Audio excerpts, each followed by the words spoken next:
Hello, beautiful Golden Anchor quilting community. While we figure out all the little hiccups in our live broadcast technology, we didn't want you to be without the tutorials that you've told us you enjoy so much.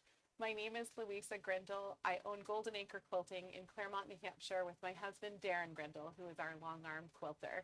Tonight, we're going to make a Danish heart out of fabric. It's traditionally a fabric craft or a paper craft, but I did, I know, right?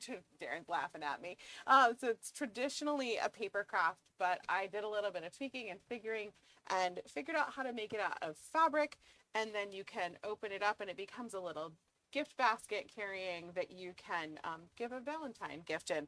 So we wanted to make sure this tutorial was out in time for you to make one and gift. So let's get started. We'll dive right in. The materials that you're going to need for your Danish heart is going to vary depending on the size that you're looking for. But the size that we made, which worked out, that big, we started with pieces that were 18 inches long and about 5.75 to 5.75 inch across. We have two pieces for one of our fabrics and two pieces for our other fabric that are all those 18 by 5.5, 5.75.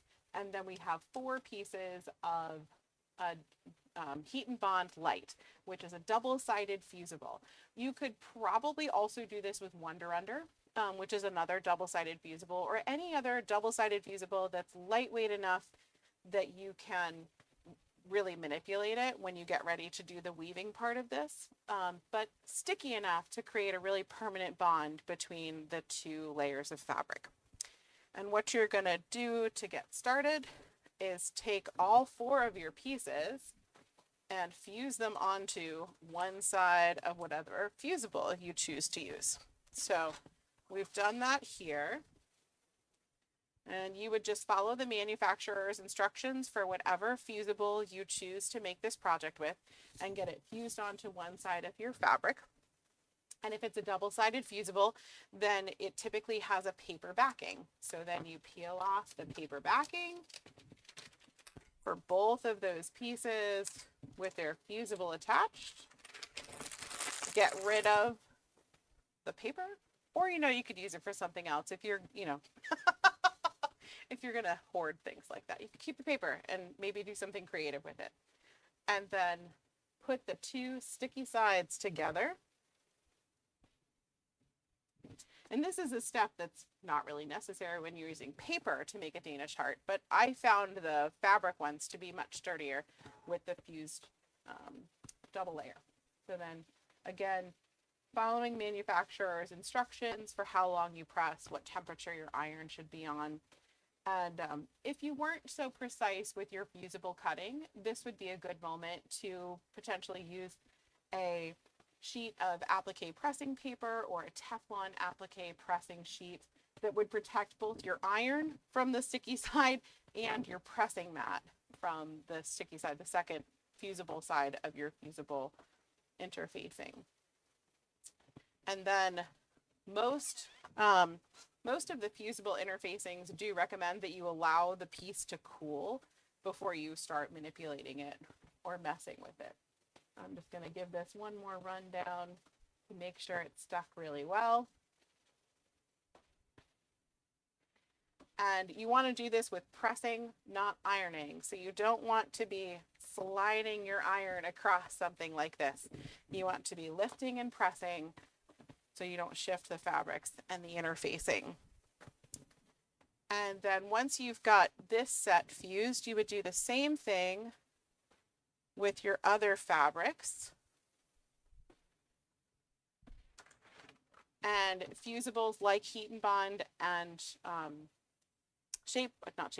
Wonder Under that have the two-sided, like I said, have a paper side and an open fusible side. And the open fusible side usually feels bumpy compared to the paper side. So that bumpy or fusible side would be what you'd want to put down to the wrong side of your fabric and then press that to it and repeat so that all four pieces have the Heat'n'Bond on, and then two pieces of the same fabric are bonded together so that you have right sides out on both pieces.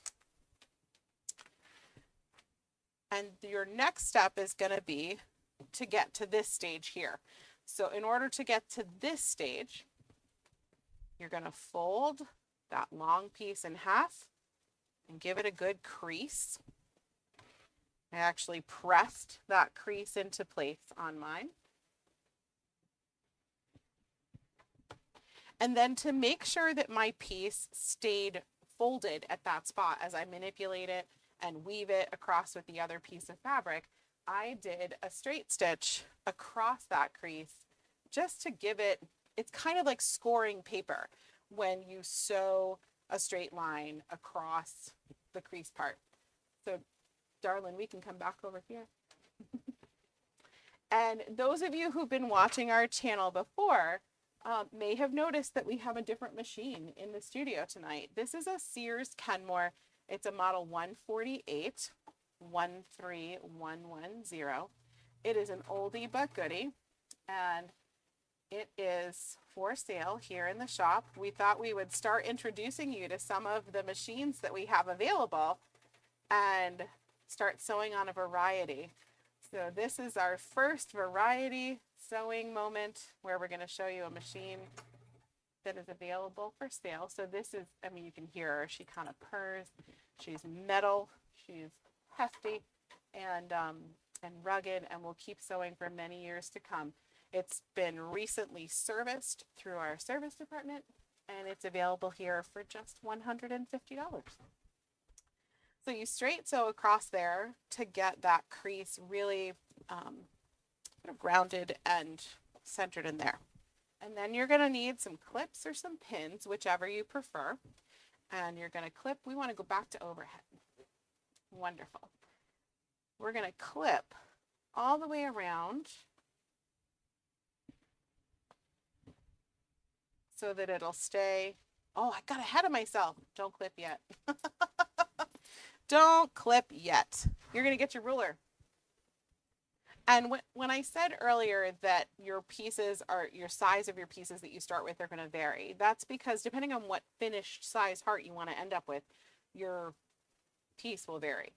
When you're aiming for about a 5-inch center of your heart, then you want a piece that's going to have 5 inches of workable space, which is why I did 5.5, 5 3/4, almost 6 inches across here, because the part that you're going to cut apart to make these flaps that you're going to weave together need to be about square. So you wouldn't want to do 6 inches deep of cuts, but only have 5 inches across in fabric. The portion that you're going to cut apart to make the woven parts, you're going to want to be square. So we're going to bring this in a little from one side and give ourselves a line there. I'm using a water-soluble marker, which means that when I'm done, I should be able to just take that off with a little bit of water. You could also use chalk or a heat-soluble, either way. We're going to bring this in a 1/2 inch from here and draw our first cutting line. And then 1 inch from that cutting line, we're going to draw another line, keeping them perpendicular to that cross line that we gave ourselves. And we're going to give ourselves 1 inch apart lines all the way across until we've got 5 inches marked out.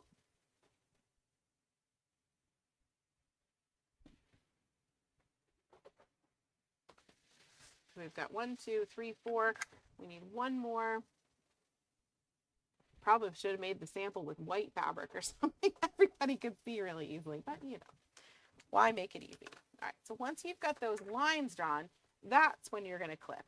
And you're going to clip really well, not just on the sides, but also at the base where you sewed that straight line, kind of every other one, to keep this all really well lined up while you do the cutting portion.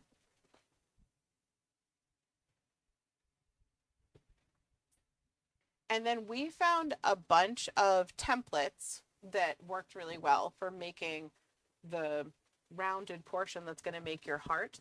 And the basic concept was that about halfway, so we've got 5 inches across there. So from the center, if we go 2.5 inches and about 3 inches up, 2.5 to 3, make a mark, and then just kind of connect with an arch. And freehand is okay here. And you'll end up with something that will certainly resemble a heart. If you want to be a little bit more precise, you could do lines at 1 1/4, and that would give you another point on your arch. So if you went 1 1/4 from the center, which would be right about here, you know, you can make another mark, but we freehanded ours and it worked out okay.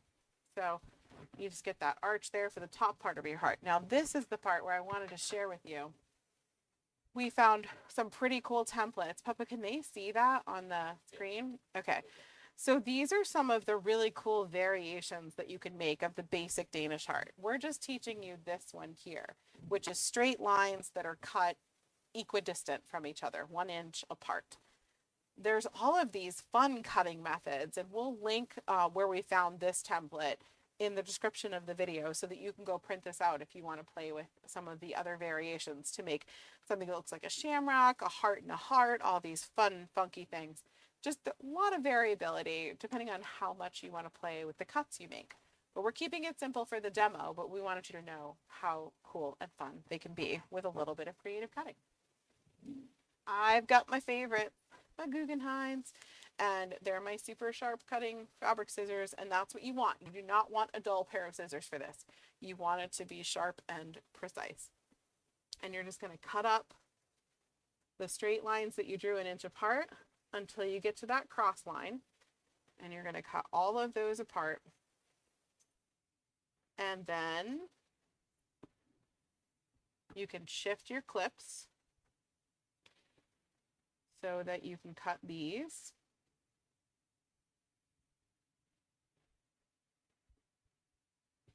And it looks like I didn't clip enough up here. It's starting to shift a little bit. So we'll clip a little bit up here too.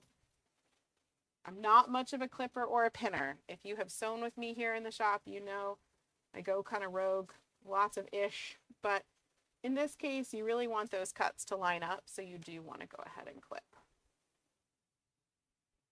And then move a clip to the inside for cutting that outside line.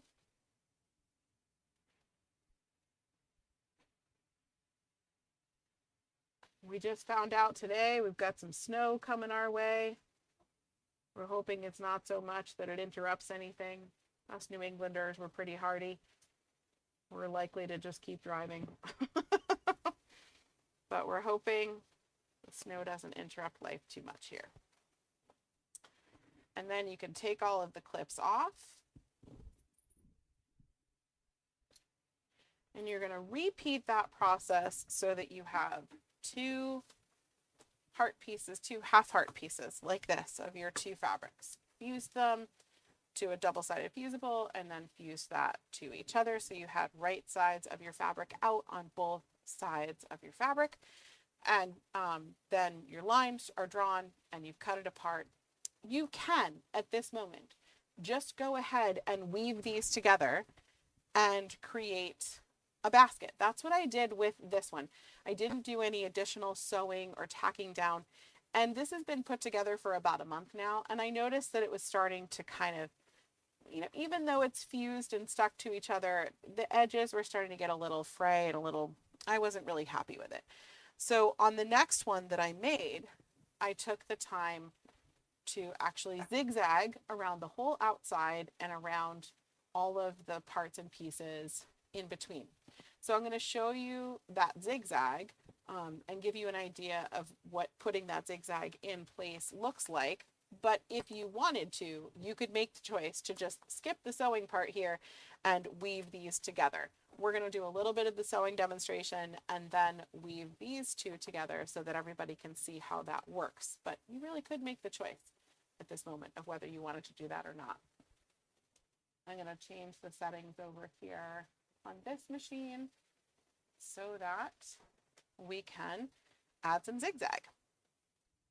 And I found it easier to start near the base where we've got that straight stitch across there. And you want to get your needle down and do a little bit of zigzag and a little bit of back stitch, keeping yourself as close to the edge as you can without going over. It's almost like creating an overlock stitch. We're just kind of giving that edge a little bit of feel and oomph. And then if you stop with your needle down on the outside, right at where the cut joins, and do a few stitches across, and then again stop with your needle on to the right, and lift and pivot, and then kind of separate those two cut pieces so you don't stitch them together, and then all the way down, just happy little zigzag. Oh, I just went Bob Ross on everybody. I didn't mean to do that. And you sew your zigzag without catching the other thread, hopefully. And then when you get to the end again, just needle to the right, lift, rotate, couple stitches across, needle down on the right, lift your presser foot, rotate, and then start down that second side. And when you get back to where you started, do a little back stitch just to lock it in, lift, and come cut your thread. So you would go around all of these parts. Back to the overhead would be great. Thanks.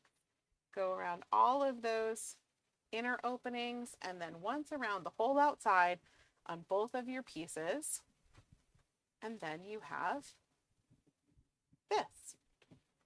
And this is simple, but there's some little tricks that I figured out in the process of doing this. So you're going to take your zigzagged pieces or your not zigzagged pieces, totally your choice. And you're going to start with lining the pieces up like this. You can see that that's almost a heart, right? Like that. That's our target, but we're going to do it with weaving. So the first one, you're going to put inside. This is the sealed tip, the stitched tip that we had. You're going to put that in between the first two layers. And when it comes out through, you take the sealed tip of your other fabric and put that through the middle of your first fabric. And then for the next one,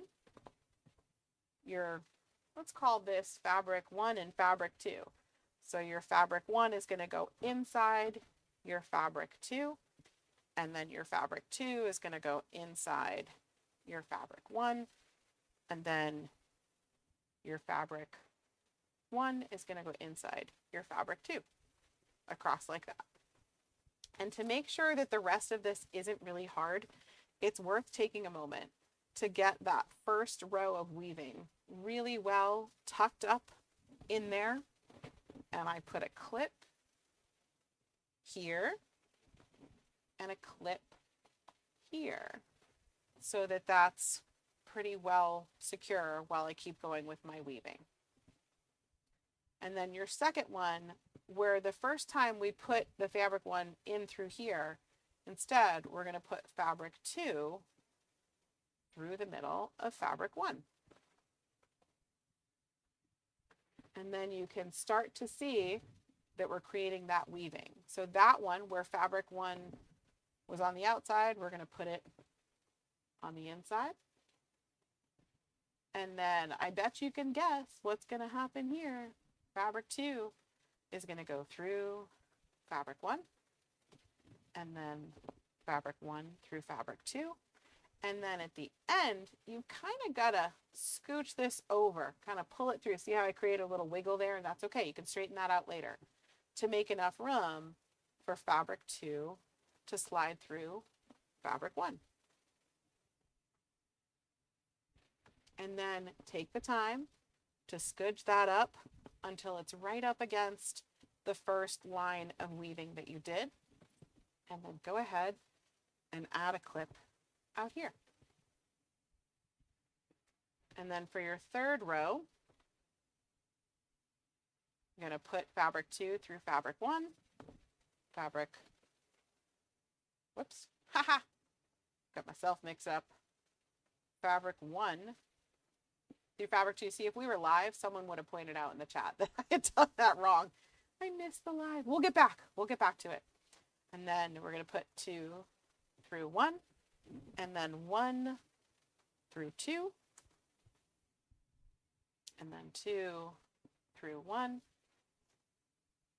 And then because we're just tucking this little flap into the end there, we don't have to pull it sideways like we did on that row. You can just kind of get it to tuck in right there.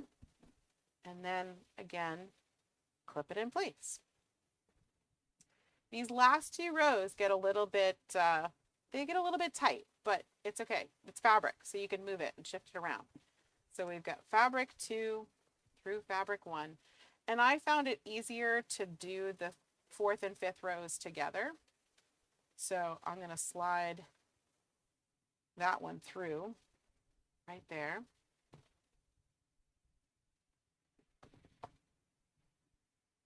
And then this is going to, this 4th row, fabric 1 goes through fabric 2, and fabric 2 tucks in at the bottom there.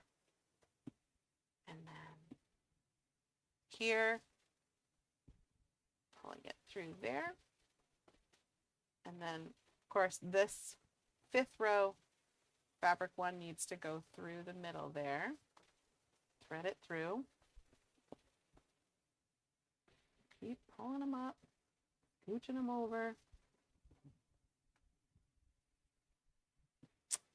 And then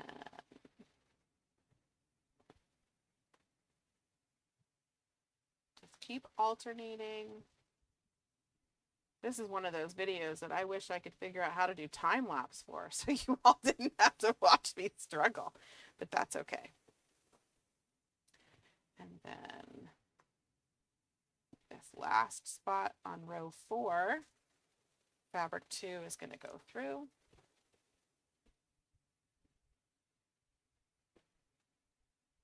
And then the very last spot, we're going to put fabric 2 through fabric 1. And if it really starts to fight you, a stiletto or a bodkin can be helpful here. And I'm going to show you how. So a stiletto, you can poke in and kind of pull that out with the flat side of the stiletto to get it to come out through there. So if you have a stiletto, and then you can go through each row and really get those points to come out to where they should be. Just get it tucked in there. Pull that out.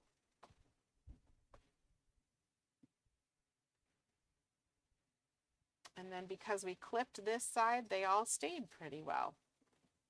So there's the basic weaving. I decided it would be worth doing a zigzag across these 2 edges, even though I'm going to lose a little bit of the capacity that I'm going to have overall. I just felt like it would be more secure, especially if I'm going to fill it up with chocolate and give it to someone. So we'll go ahead and put that zigzag around the edge. Right after I unthread my needle. Oh, it's always something, isn't it?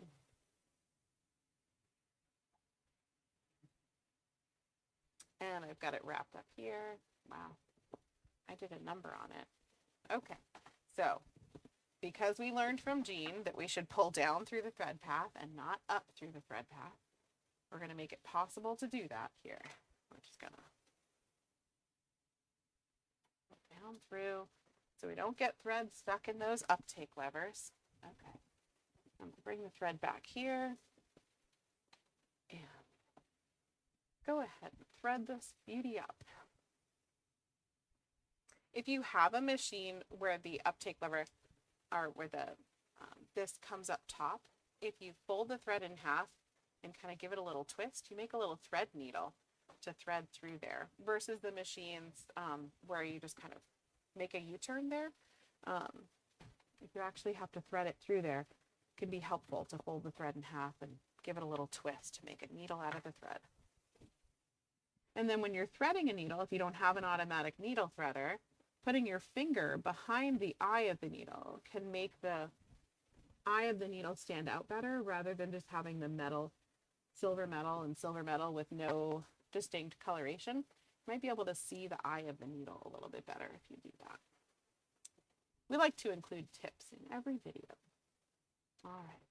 So without unthreading my needle, I'm going to go ahead and start that zigzag, give it a little bit of a reverse. And I'm sewing through the edge of the outside of my red heart and the tips of the outside of my pink heart and just securing those together. When you get to the corner, stop with your needle in the down position on the right hand side. And then when you turn, it will be, of course, I finally figure out how to get the bobbin to disengage when I'm trying to sew. And then when it starts, it'll go towards the inside of your project and your zigzag will look more consistent.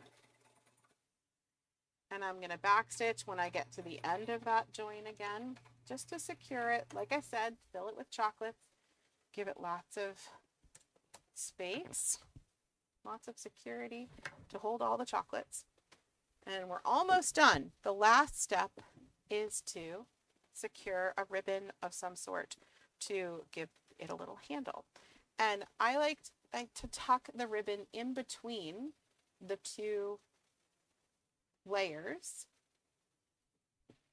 And then I zigzagged around the outside, but with only one layer of the heart. That was almost fun. I almost zigzagged our heart shut. That's not good.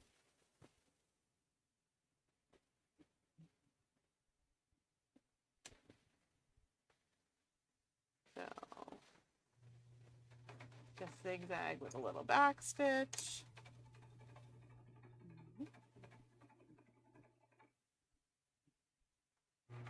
Back stitch to secure. And if you didn't mind the fact that there might be a small cross, you could go straight across there too. Trying to give this a little bit of a haircut. And then follow the zigzag of your heart, follow the arch of your heart on the other side. Little back stitch. And then a back stitch at the end.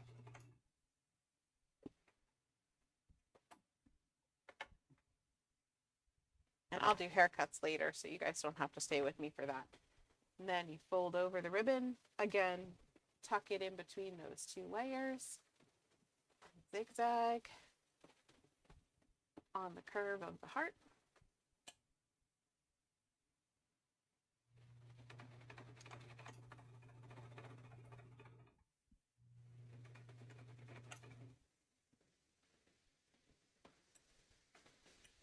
Almost done. We appreciate if you have spent this time with us, that you dedicated time to learning with us and sewing with us. We will get back to our live broadcasts as soon as we can. In the meantime, we'll have these tutorials for you, and we are going to figure out how to do some sort of live either on our Facebook or record a video so that we can still do our weekly drawings.